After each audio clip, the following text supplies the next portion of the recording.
कहते हैं पौंथर गए हैं, ये पौंथर चुके हैं। सुप्रीम कोर्ट जो है वो किसी और मुल्क को ख़त नहीं लिख सकती और इतना खौफ तस्वीर से और वीडियो से है तो चलाने वाले हैं पौंथरे हुए हैं, समझ नहीं आ रहा कि करना क्या है। इमरान खान की आज देखिए पाकिस्तान में वही हैसियत है जो गांधी जी की और कायद-ए-आज़म मोहम्मद अली जिन्ना की हिंदुस्तान के फ्यूचर के लिए थी। ये ऑर्डिनेंस जारी की और जरदारी साहब तो नहीं कर रहे। लिखते थे बजाय डायरेक्ट लिखती है।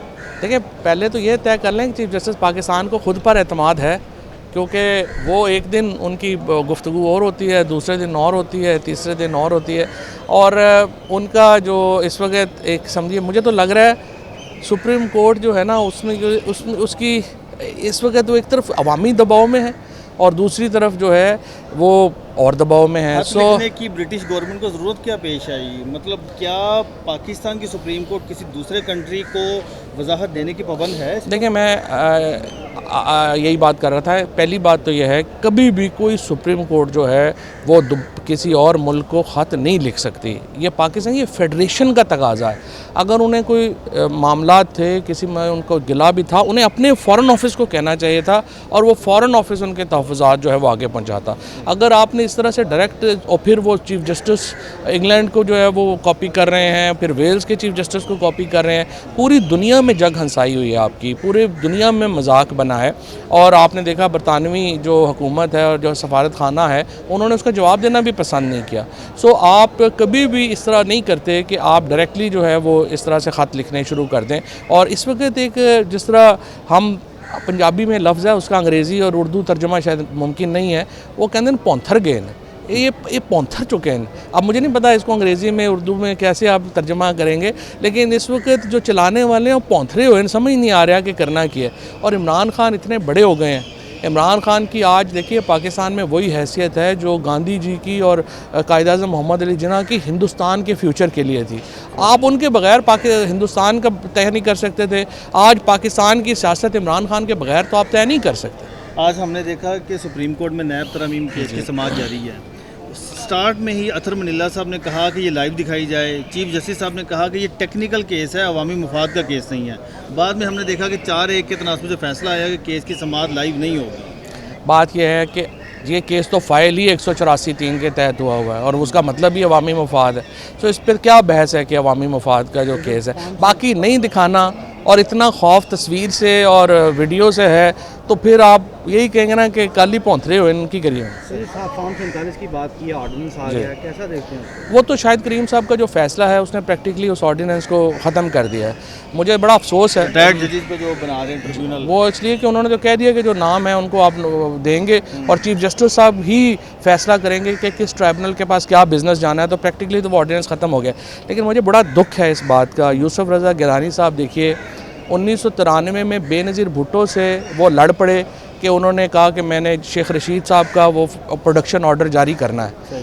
आप एक बेनज़ीर भुट्टो से तो आप लड़ पड़े क्योंकि वो एक डेमोक्रेट लीडर थी। आज जब आपको कोई दूसरी फोर्सेस कह रही हैं एजाज चौधरी साहब का आपने प्रोडक्शन ऑर्डर जारी नहीं करना, तो गिलानी साहब जारी नहीं कर रहे। नैब में उन्होंने वो रहे, उसमें रहे, कोर्ट जेल में रहे, चाहे यूसुफ की सदा उन्होंने किताब लिखी और जब बाहर आए हैं तो वही नैब के ऑर्डिनेंस उन्होंने जारी कर दिया। तो गिलानी साहब से मेरा बड़ा एहतराम का ताल्लुक़ है और बहुत ही मेरे मोहतरम है। लेकिन देखिए आप एक्सपेक्ट करते हैं इन पोजीशंस के ऊपर कि वो को मॉरल स्टैंड लेंगे और बहुत ही मुझे दुख है कि ये जिस तरीके से उन्होंने ये ऑर्डिनेंस जारी की और जरदारी साहब तो नहीं कर रहे, जरदारी साहब तो नहीं आ रहे क्योंकि उन्हें डर हुआ है कि ये ना कह दें कि इमरजेंसी लगानी है। जरदारी साहब और शहबाज शरीफ साहब को पता है कि मुशर्रफ साहब को जो फांसी की सज़ा हुई थी वो नवाज शरीफ हुकूमत हटाने पर नहीं हुई थी, वो जजों को घर भेजने पे हुई थी। आप चूँकि कोर्ट रिपोर्टर्स हैं, आप लोगों को याद है, बड़े लोगों को भूल गए। और इस दफ़ा ये बात तो दोबारा बताइएगा, जो परवेज़ मुशर्रफ साहब को फांसी की सज़ा हुई थी वो जजों को घर भेजने के ऊपर हुई थी, वो नवाज शरीफ हुकूमत हटाने पे नहीं हुई थी। आपको याद होगा वो तो इरशाद हसन खान साहब ने लेजिटिमाइज कर दिया था। ये बाद में जब इन्होंने एमरजेंसी प्लस लगाया था तो वो सारा मामला जो है हुआ था। अब वो तो ज़ाहिर है फ़ौजी थे जनरल मुशर्रफ, उनको तो किसी ने फांसी नहीं लगानी थी। जरदारी साहब और शहबाज शरीफ साहब मुझे उम्मीद है एहतियात करेंगे, ये फ़ौजी नहीं है। ठीक है, आखिरी बात तो ये बताइएगा कि साइफर केस का फैसला आने जा रहा है, क्या लगता है आपको कि वो जज भी समाअत से इनकार कर देंगे या फिर कहानी क्या बनेगी? असल में इशू यही है कि जो इस वक्त आप कितना डिले कर लेंगे। इमरान खान को आपने 13 महीने जेल में रख लिया है, आप 6 महीने और रख लेंगे, आप 8 महीने और रख लेंगे, किस तरह रखेंगे? ये केसेस जो हैं ये तो सारे बोंगियाँ ही हैं ना, केसेस तो नहीं है। तो आप जितनी देर उनको अंदर रखेंगे प्रॉब्लम ही होता है। देखिए आपका कद नीचे जा रहा है या ऊपर जा रहा है, इस हुकूमत के पास कोई डिलीवरी नहीं है। इसमें अभी आना है आपका बजट आना है, बजट में और टैक्सेस आने हैं, गवर्नेंस है नहीं।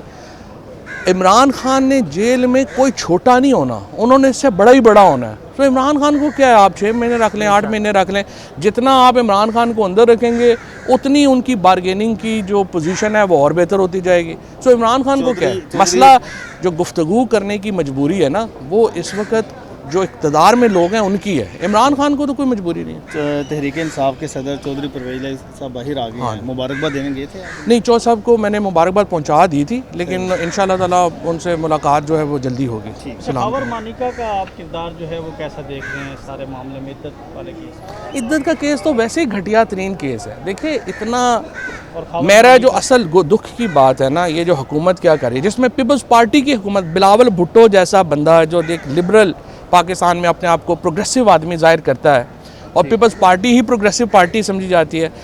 जिस तरह इन्होंने मुस्लिम पर्सनल लॉ को वेपनाइज़ किया है अपने सियासी मुखालफों के ख़िलाफ़, शर्म आनी चाहिए पीपल्स पार्टी के ख़वातीन और हजरात को कि आप लोग इद्दत के केस की सपोर्ट कर रहे हैं और आप लोग चला रहे हैं, कुछ तो शर्म करें। Thank you.